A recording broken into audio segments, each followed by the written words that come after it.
Hello viewers, আসসালামু আলাইকুম। আজকে আমি অন্যরকম একটি ডালের রেসিপি আপনাদের সাথে শেয়ার করব। আর আজকে আমাদের রেসিপিটি হলো পাট শাকের ডাল। অন্য শাকের তুলনায় পাট শাক আমার কাছে ভীষণ ভালো লাগে।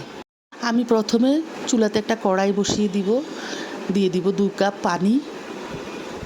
আমি আগের থেকে ডাল ভালো করে ধুয়ে পরিষ্কার করে রেখেছি। এখন আমি ডালগুলো পানির মধ্যে দিয়ে দিব একটা আলু কুচি। একটা আলু আমি আগের থেকে কুচি করে ধুয়ে পরিষ্কার করে রেখেছি। দিব 1/2 কাপ পেঁয়াজ কুচি, স্বাদ মতো লবণ,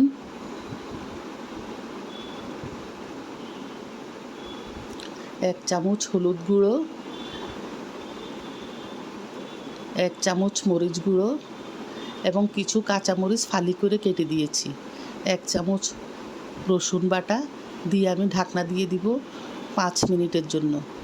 ডালগুলো যখন একটু ফুটে উঠবে তখন নেড়ে চেড়ে আমি থেকে কেটে বেছে ধুয়ে রাখা পাট শাক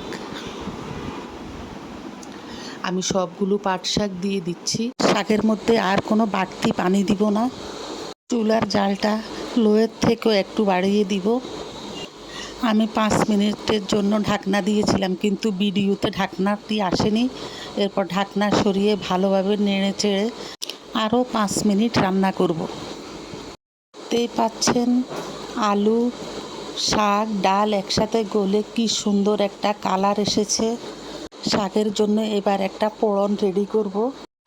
প্রথমে কড়াইতে দিয়ে দিব 7-8টা শুকনো মরিচ, কিছু রসুন কুচি, পেঁয়াজ কুচি।